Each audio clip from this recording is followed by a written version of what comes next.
যে rheumatoid arthritis এই বিষয়টা কি? দেখুন, রুমাটয়েড আর্থ্রাইটিসটা একটা ভয়ঙ্কর রোগের মধ্যে বলা রয়েছে। আর এই যে আর্থ্রাইটিস মানে পেন ম্যানেজমেন্ট নিয়ে যাদের থাকে, মানে বলতে গেলে কি আজকে ব্যথার জন্যে মানুষরা ভাবে নাকি ব্যথা বড়ি খেলে আমার কনসেপ্টটা ঠিক হয়ে যাবে, কিন্তু না, একটা সময় আসবে যখন আপনি ফেড আপ হয়ে যাবেন, আপনি আর ওষুধ খাবেন না, আপনি এবার ভাববেন কি আমি কী করব, ঠিক না? তো এখান থেকে আমাদেরকে কী করণীয় দরকার রয়েছে। আর আজকে আমি আমার সঙ্গে ডক্টর ভি সিং, মানে সিনিয়র মেডিকেল অফিসার এনবিপি, তো উনি আজকে কি বলছেন আর কি করলে আমরা উইদাউট মেডিসিন সুস্থ হব, তার সাথে সাথে আমরা কিছু পেন ম্যানেজমেন্ট নিয়ে আমরা কিছু চিন্তা আলোচনা করে আজকেই আমাদের কিছু মিটিং ছিল। এই মিটিংয়ের মধ্যে কিছু বার করা হলো কি এইরকম কিছু আমাদের সঙ্গে অবশ্যই পঞ্চকর্ম থেরাপিটা থাকছে, তার সাথে সাথে আমরা কিছু আলাদা কিছু নতুন আরও কনসেপ্টটা নিয়ে আসছি মানুষের জন্যে, যাতে ভবিষ্যতে এই ব্যথা বলে আর জিনিস আপনার কাছে থাকবে না, ঠিক না? তো শুনে নিয়ে আজকে ডক্টর ভি সিং আমাদের কী বলছেন। প্রথম কথা আপনাদেরকে বলে রাখি কি এই রুমাটয়েড আর্থারাইটিসকে বাংলা ভাষাতে আমবাত বলা হয়। এরকম নামের মধ্যেই পুরো মিনিংটা লুকিয়ে আছে। আম প্লাস বাত, মানে শরীরের মধ্যে যখন আমের মাত্রাটা বেড়ে যায়, তার থেকে বায়ু যখন প্রকোপিত হয়, তখন গিটে গিটে আমাদের একটা ব্যথা হয়। এটাকে মডার্ন সায়েন্স অলরেডি এর নাম বলে দিয়েছে অটো ইমিউনো আর্থারাইটিস, ইয়ানি কি যতদিন আপনি বেঁচে থাকবেন ততদিন আপনাকে ওষুধ খেতে হবে। কিন্তু এখানে আয়ুর্বেদ মানে এনবিপি একদম টোটাল আলাদা আমরা ভিউ নিয়ে প্রত্যেক মানুষকে বোঝাতে আরম্ভ। আমি ওই সব কাজ করবোই না যার থেকে আমার শরীরে আম তৈরি হয়। আম কাদের তৈরি হয়? তো যে বা যারা রুমাটয়েড আর্থারাইটিস রোগ থেকে আক্রান্ত আছেন, তাদেরকে আপনার বাড়িতেও যদি কেউ থাকে দেখবেন তার পেট পরিষ্কার হয় না, খাবারটা ভালো করে হজম হয় না।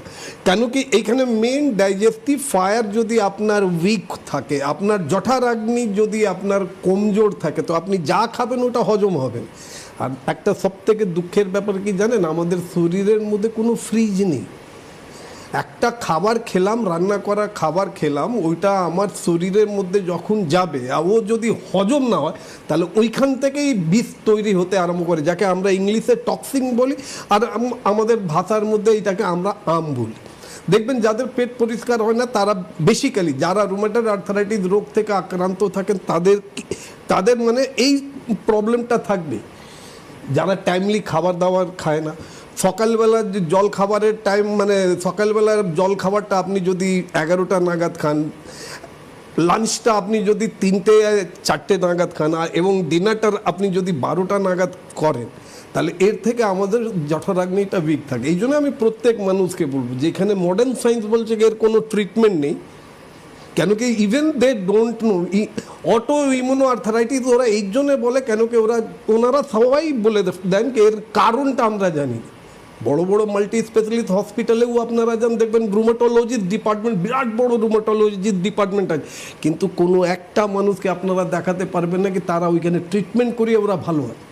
প্রথমে আপনি দেখবেন সেই মানুষটা গিয়ে বলবে আমার এইখানে ব্যথা, তারপর 1 বছর পরে গিয়ে দেখবেন ও যেখানে যেখানে ব্যথাটা বলেছে ঠিক ওই সব ডিস্ট্রাকশন হচ্ছে, মানে আঙুলগুলো ট্যাড়া বেঁকা হতে আরম্ভ করলো, পায়ের আঙুলগুলো ট্যাড়া বেঁকা হতে আরম্ভ করলো। তো এইটা দেখার পরেও মানুষরা ওই দিকেই দৌড়ায়। এখানে সিম্পল আমরা যে এনবিপি আজকে যে পেন ম্যানেজমেন্ট নিয়ে আমরা কথা বলছি, আমরা উইদাউট এনি মেডিসিনেও আমরা পেন ম্যানেজমেন্ট করি। আগে কারণটা আপনারা নিজের শরীর থেকে যদি বার করে নেন, আপনি যদি নিজের জঠরাগ্নি ডাইজেস্টিভ ফায়ার আপনি যদি ওইটাকে মজবুত করতে পারেন, তাহলে আপনি এই রোগ থেকে খুব তাড়াতাড়ি সুস্থ হতে পারেন। আপনার যদি হয় পেট যদি পরিষ্কার হতে আরম্ভ করে, এর মধ্যে একটা কথা মনে রাখবেন, ক্যাস্টর অয়েল, এরন্ডো তেল আমবাতের রুগীদের জন্য একটা মারাত্মক সঞ্জীবনী ওষুধ, যেটাকে আমরা বলি কি রাত্রিবেলা যখনই আপনি ঘুমাতে যাচ্ছেন 1 গ্লাস গরম জলের মধ্যে 10 ml ক্যাস্টর অয়েল মিশিয়ে আপনি খেয়ে নেন, দেখবেন সকালবেলা খুব সুন্দর আপনার বাউল মুভমেন্ট ক্লিয়ার হয়ে গেল, আর আপনার তখন ব্যথাটাও কম থাকে। তো এই জন্য আমি আপনাদেরকে বলবো কি যখনই অটো ইমিউনো ডিজিজের দিকে যখন আপনারা জেনে যাচ্ছেন কি এই রোগের জন্য আপনাকে সারা জীবন ওষুধ খেতে হবে, তো দয়া করে একবার অন্তত আয়ুর্বেদ ফিজিশিয়ানদের সঙ্গে কথা বলুন। আর সবথেকে বড় জিনিস হচ্ছে কি এখন তো এনবিপিকে সবাই জানে, এনভিপির মধ্যে যে গ্রুপ অফ ডক্টর আছে, আমাদের খালি কাজ এটাই হচ্ছে কি মানুষকে কত তাড়াতাড়ি আমরা সুস্থ করতে পারি। ওর জন্য যা কিছু হয় দেখবেন, একটা আরও আপনাকে বলে দিই, অটোফ্যাগি। ইউটিউব যারা সোশ্যাল মিডিয়া সার্চ করেন ওরা জানে অটোফ্যাগির মানে হলো আমি যদি নিজের শরীরের ইন্টারনাল পার্টকে, ইন্টারনাল অর্গানগুলোকে যদি রেস্ট দিই, 12 ঘন্টার যদি আমি রেস্ট দিই, এমনি করে যদি আপনারা নিজের শরীরকে 12 ঘন্টা যদি রেস্ট দেন, তো দেখবেন আপনাদের কখনো কোনো অটো ইমিউনো ডিজিজ হতেই পারে না। কেন কি আমাদের শরীরটা সেল দিয়ে তৈরি। আমরা যদি ইন্টারনাল অর্গানকে কাজ করতে না দিই, অনেক মানুষরা আছে দিনের বেলা খাবার কম খায়, রাত্রির বেলা একদম পেট ভরে খেয়ে নিল, মানে আপনি তো চোখ বন্ধ করে ঘুমিয়ে পড়লেন, কিন্তু আপনারা কখনো ভেবেছেন কি আপনার শরীরের ভেতরে যে ইন্টারনাল অর্গানগুলো আছে তারা জেগে আছে?